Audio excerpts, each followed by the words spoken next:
Unë kam zbuluar se Afrika është ndarë në 2 pjesë dhe jam I sigurt se shumica prej jush as nuk e kanë iden për këta. Në vitin 2025, kamerat dhe sensorët regjistruan diçka të pamundur. Në Etiopi, toka po hapej para syve të gjithëve. Sipërfaqja po cahej, duke krijuar gropa të mëdha ku rrugë dhe shtëpi mund të zhdukeshin. A e imagjinoni dot? Këto nuk janë pamje nga ndonjë film fantastiko shkencor. Kjo po ndodh sot në këmbët e miliona njerëzve në një nga cepat më të ashpër të planetit ton. Por çfarë saktësisht po e çan kontinentin nga brenda? Thellë në shtresat e shkëmbimve grumbullohet tension. Presioni rritet ndadal, pothuajse pa u vënë re, dhe pastaj shpërthen me një seri lëkundjesh nëntoksore. Nëse ndonjëherë keni dashur të shihni se si fillon shpërbërja e një kontinenti, unë po ju tregoj këtë proces në kohë reale. Ne jemi mësuar të mendojmë se toka nën këmbët tona është e sigurt, se kontinentet janë diçka e përhershme. Ne ndërtojmë qytete, hapim rrugë, sikur themeli I planetit të jetë I palvishëm dhe I përjetshëm. Por mjafton të hedhësh një sy nga Afrika lindore dhe kjo ndjesi zhduket plotësisht. Këtu, fushat janë të cara nga të cara të mëdha që shtrihen deri në horizont. Shkencëtarët e quajnë këtë rifti I Afrikës lindore. Në thelb, ky është fillimi I lindjes së një oqeani të ri. Aty ku sot është tokë, me kalimin e kohës mund të shfaqet ujë. Aty ku sot ndodhen fshatra dhe kalojnë rrugë, korja e tokës po shtrihet dhe hollohet gradualisht. Për të kuptuar për masat e asaj që po ndodh, unë dua të kthehemi në një mbrëmje të caktuar. Mars I vitit 2018, fshati Mai Maheu në Kenia. Për Eliud Njorogin dhe gruan e tij, gjithçka filloi si zakonisht. Jashtë dritares kishte disa ditë që binte shi pa pushim. Në shtëpi DJ lamba, familja po darkonte dhe pastaj u dëgjua një zhurmë, një krizë me thatë, sikur të ishte qartë tlaka e qeramikës. Pas një sekonde, ajo u zhdërrua në një zhurmë të rënd të mbytur dhe nuk vinte as gacatja, as gauborri. Ajo vinte nga poshtë. Më vonë, Eliudi do t'u thot gazetarve. Nuk I ngjante një tërmeti, asgjë nuk lëkundej, enët nuk tingëllonin, muret nuk dridheshin. Thjesht, në një moment, toka në shtëpi u zhduk poshtë. Dyshemeja prej betoni u ca, muri u përkull dhe u shem në errësirë. Një pjesë e shtëpisë së tyre u zhduk, fjalë për fjalë në qarjen që u krijua. Eliudi arriti t'i kapte gruas dorën vetëm pak sekonda para se dhoma të binte në humner. Në mëngjes u bë e qartë, kjo nuk ishte një avari lokale dhe as pasojë e shirave. Pamjet ajrore treguan diçka që është e vështirë ta besojmë. Një qarje gjigante kaloi përmes fushave të gjelbra, preku rrugët e asfaltuara dhe fjalë për fjalë preu lagjet e banuara. Vija ishte pothuajse krejt e drejtë, si e prerë me brisk mbi sipërfaqe për kilometra të tërë.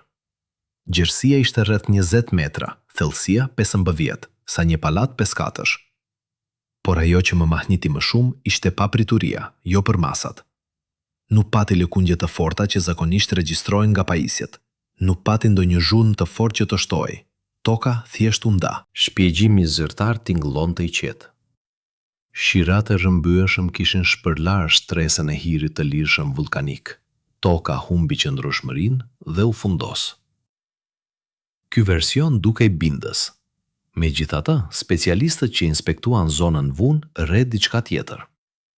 Qarja shtrihej saktësisht përgjatë vijës së një të qare të lashtë tektonike. Ajo nuk anashkalonte lartësitë, siç do të bënte uji, por I kalonte ato drejt e përmes. Nuk bëhej fjalë për shpëlarje, por për zhvendosje të korës së tokës. Nëse shikon hartën, është e qartë se Afrika po kalon një proces ndarjeje të kontinentit. Pllaka litosferike afrikane po ndahet gradualisht në 2 pjesë të pavarura, atë nubiane në perëndim dhe atë somaleze në lindje. Ato po largohen me një shpejtësi rreth 6-7 mm në vit. Në përmasat njerëzore, kjo është pothuajse e padukshme, por në kushte gjeologjike, edhe 1 milimetër lëvizje do të thotë tension kolosal. Energjia mund të grumbullohet për shekuj me radhë, për t'u çliruar papritur brenda pak orësh. Nëse në Kenia qarja sapo ka filluar të shfaqet, rreth 1000 kilometra më në veri, ajo tashmë ka formuar një peizazh krejtësisht tjetër. Atje, savana e gjelbër zëvendësohet nga një shkretire ashpër vulkanike, fusha të errëta bazalti, shtresa të verdha sufuri dhe ajër që dridhet nga ngjehtësia ekstreme. Para nesh është një nga qoshët më të ngjehta ekstreme të planetit, ku ende jetojnë njerëz. Popujt vendas thonë se këtu tokën e punon djalli. Dhe në vitin 2005 kjo metafor mori një konkretizim të frikshëm. Në fillim të shtatorit, nomadët filluan të vërejnë detaje shqetësuese.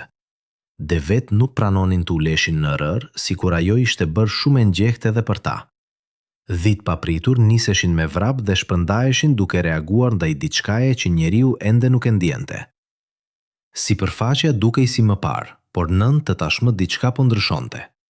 Më pas ragjonin e përfshiu një seri tërmetesh. Brenda 10 ditëve, pajisjet regjistruan 163 tërmete me magnitudë mbi 3. Nuk ishte një tronditje e vetme, por një roj i pandërprer. Toka dridhej pothuajse pa pushim, sikur thellë poshtë punonte një mekanizëm gjigant. Më 14 shtator ndodhi kryesorja. Në shkretir u hap një qarje rreth 60 kilometra e gjatë dhe deri në 8 metra e gjerë.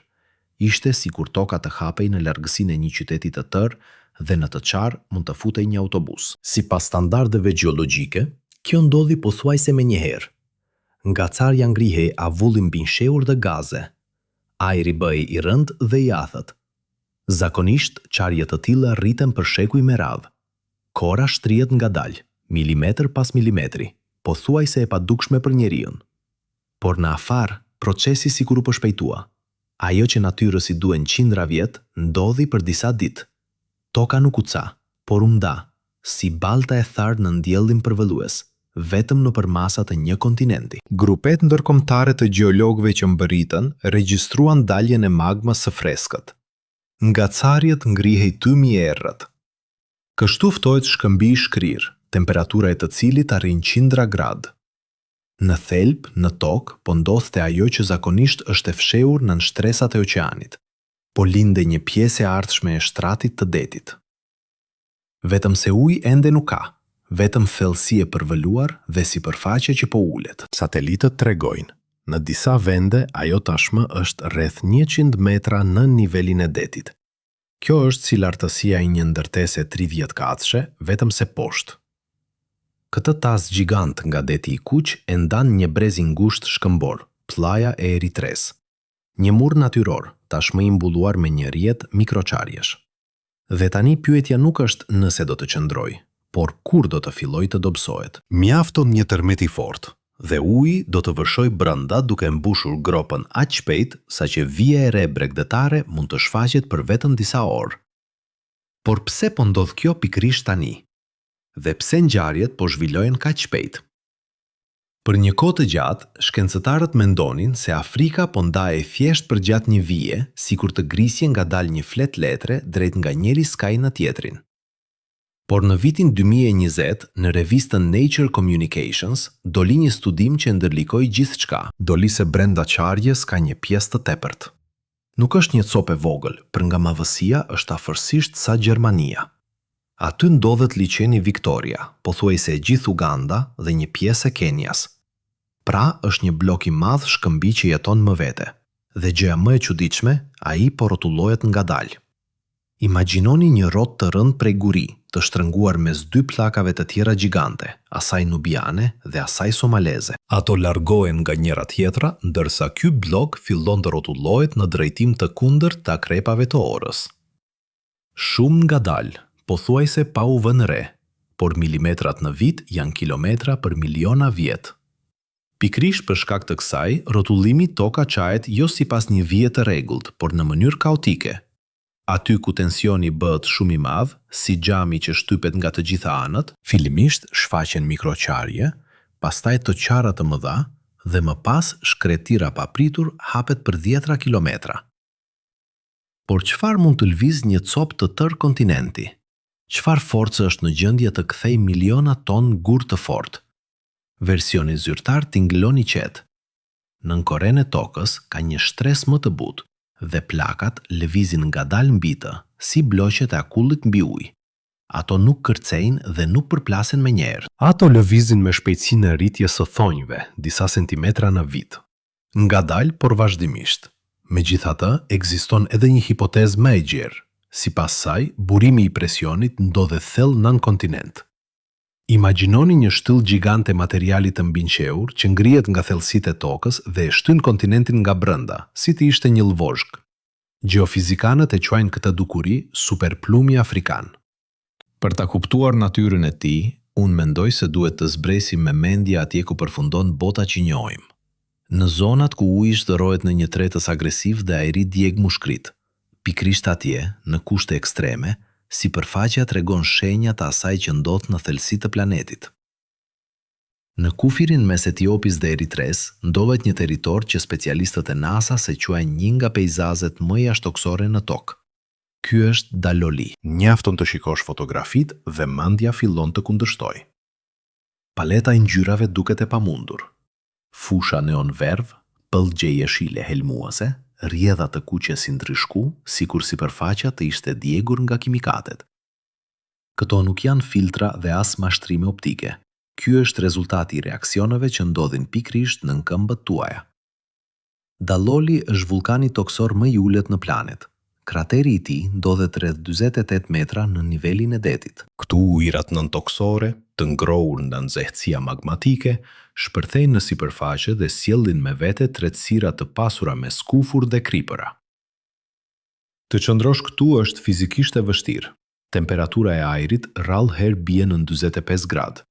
Avujt nga pishinat acidike të iritojnë sytë dhe rrugët e frymarrjes pothuajse menjëherë. Por gjëja më shqetësuese është mungesa e zërit. As zogj, as insekte, as bota e zakonshme mikroskopike që mbijeton edhe në kushtet më të ashpra. Në vitin 2019, një grup mikrobiologësh kreu këtu një studim të detajuar. Rezultatet dolën të papritura. Në zonat aktive hidrotermale të Dalolit nuk u gjetën forma të qëndrueshme jete. Këtu ka ujë, por ai është steril. Ky është një nga shëmbujt më të rrallë në sipërfaqen e planetit ku uji nuk do të thotë jetë. Dhe pikrisht kështu mund të duket fundi i ri i një deti të ardhshëm, nëse rifti ndan përfundimisht kontinentin. Megjithatë, sistemi i qarjes fsheh edhe një objekt tjetër, po aq të çuditshëm. Më në jug, në Tanzani, ndodhet liqeni natron. Uji i tij është aq alkalin sa për nga vetit kimike i ngjan një tretësire të përqendruar sode dhe amoniaku. Temperatura në zonat e qekta mund të arrijë deri në 60 gradë. Kafshët që përfundojnë rastësisht këtu nuk dekompozohen në mënyrën e zakonshme. Uji i mineralizuar shkatron shpejt i ndet dhe njëkohësisht konservon mbetjet. Me kalimin e kohës, ato mbulohen nga një shtres kripe dhe duken si skulptura të ngrira. Por liqenet acidike të paktën janë të ndeshme, i sheh. Ju vini re ngjyrën jo natyrale të ujit, ndjeni erën e skuvurit dhe instinktivisht tërhiqeni më larg. Trupi e kupton, këtu nuk duhet të shkosh. Problemi është se sistemi i rifteve ka edhe një armë tjetër.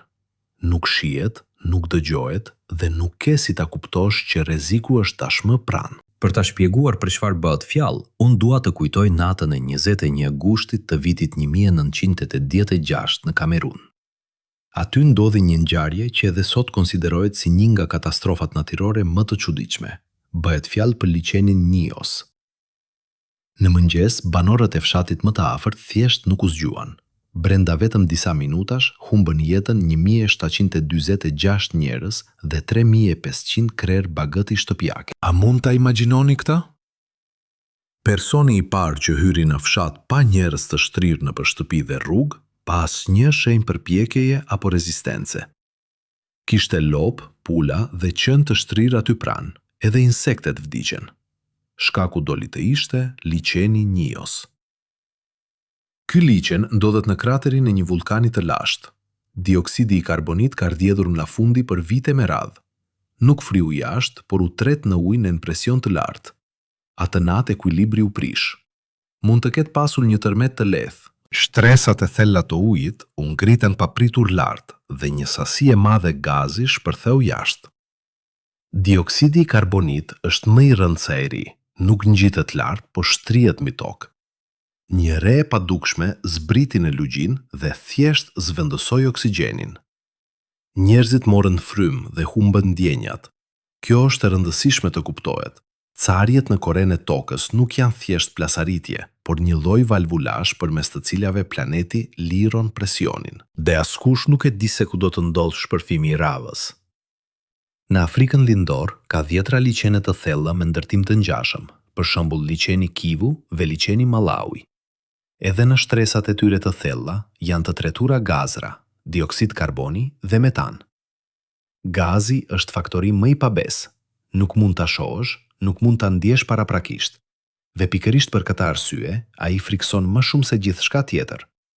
Duket sikur qarja është thjesht gjeologji, gur, magmë, plasaritje. Por sa më thellë të shikojmë, aq më pat duket si një proces i zakonshëm natyror, sepse lind pyetja: po sikur jeta këtu të mos zhduket por të fshihet? Jemi mësuar të mendojmë se jeta do komoditetin dritën ujin, temperaturën e moderuar. Por shkenca e ka vërtetuar prej kohësh. Ekzistojnë organizma që mbijetojnë në ujë të vluar, në acid dhe madje edhe në rrezatim. Dhe tani imagjinoni, nëse në sipërfaqen e dallolit nuk ka jetë, kjo nuk do të thotë se nuk ka fare jetë. Ndoshta ajo është vendosur më thellë. Ekziston një hipotezë për biosferën e thellë. Sipas saj, nën korren e tokës, në thellësi prej disa kilometrash, ekziston një botë e fshehur. Në qarjet e shkëmbimve, në errësirë absolute dhe në presion të tmerrshëm, jetojnë mikroorganizma që mund të kenë qenë të izoluar nga sipërfaqja për miliona vjet.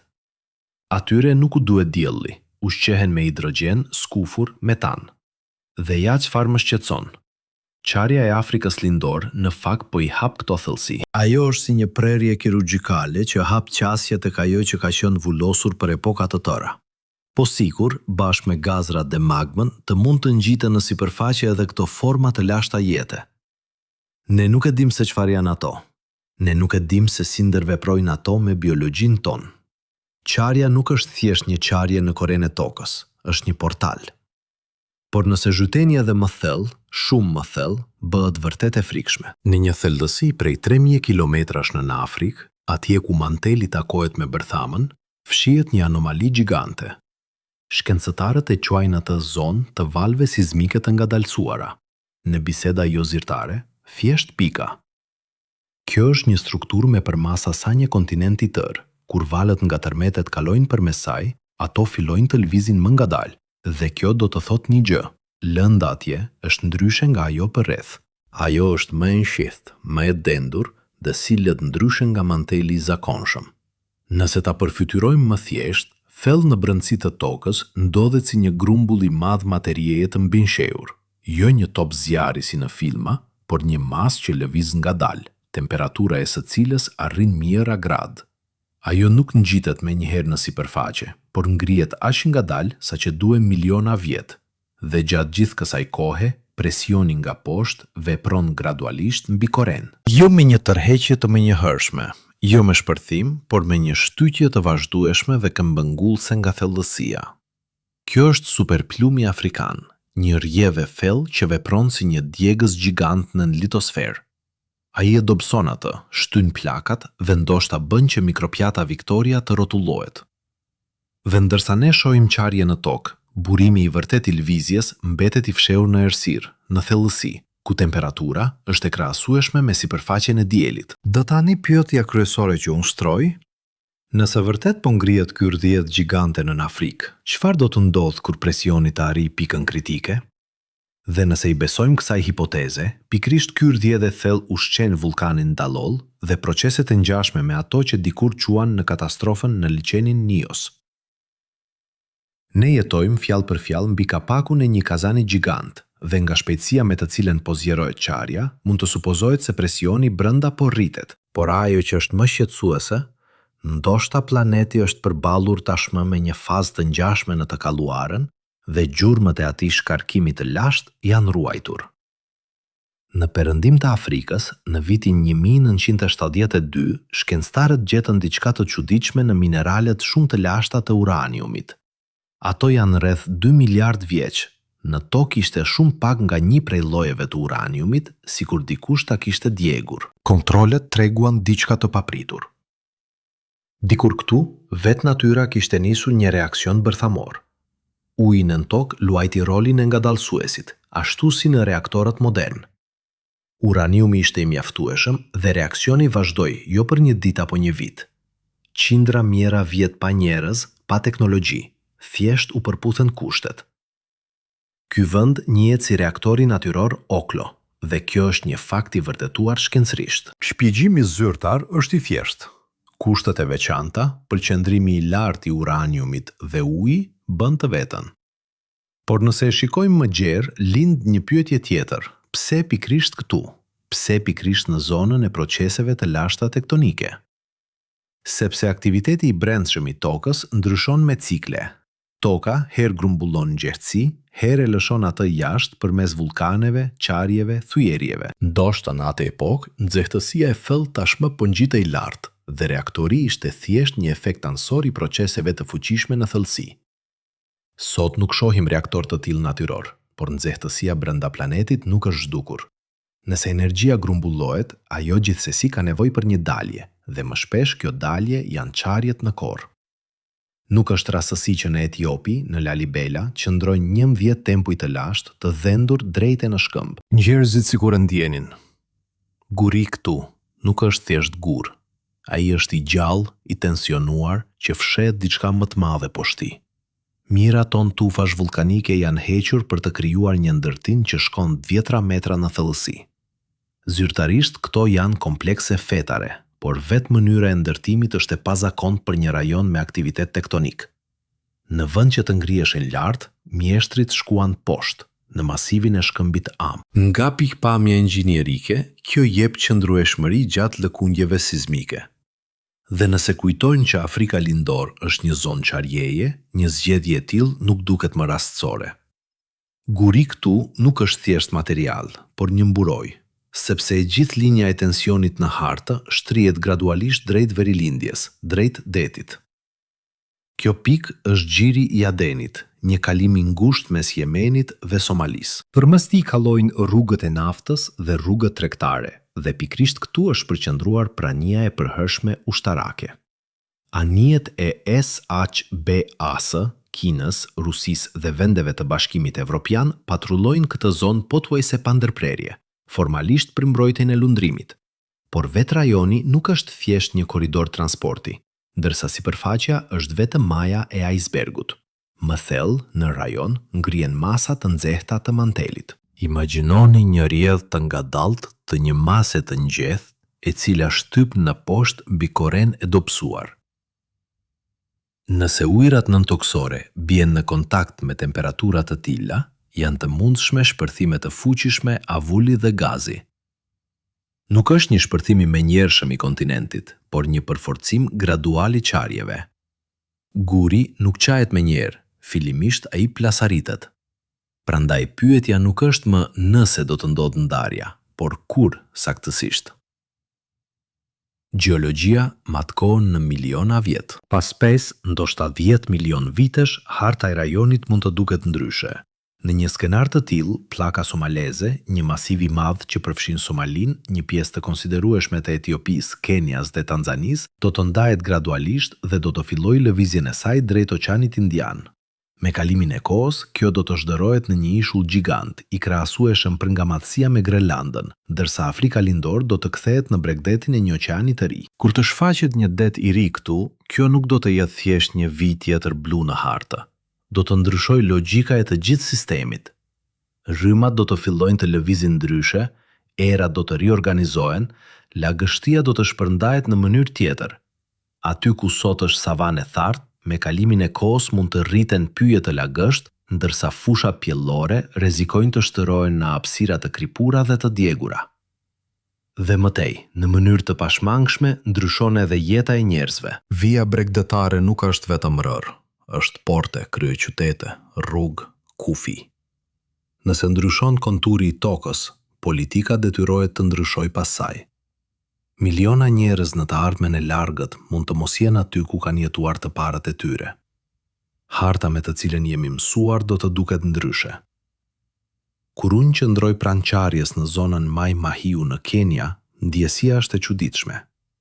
Për njeriun kjo është një qarje, frikë, shtëpi e shkatëruar, ndërsa për planetin është një fazë e zakonshme. Toka nuk jeton për dekada, por për miliona vjet. Ne e perceptojmë këtë si një katastrofë, por për thellësinë është thjesht një lëvizje përpara. Qarja e Afrikës lindor nuk është as dënim, as sensacion, por një kujtesë për dinamikën e botës. Nën asfaltin dhe themelet e shtëpive vazhdon lëvizja e mantelit, grumbullohet tensioni, plakat zhvendosen milimetër pas milimetri. Oqeani i Ri nuk do të shfaqet nesër, por ai tashmë është i planifikuar nga fizika e planetit. Toka po përgatit nga dalë, pothuajse pa u vënë re nga ne, versionin e ardhshëm të hartës. Dhe pyetja është vetëm, nëse njerëzimi do të arrijë të përshtatet me këtë rindërtim madhështor kur ai të bëhet realitet. Po ju, çfarë mendoni? Shkruani në komente.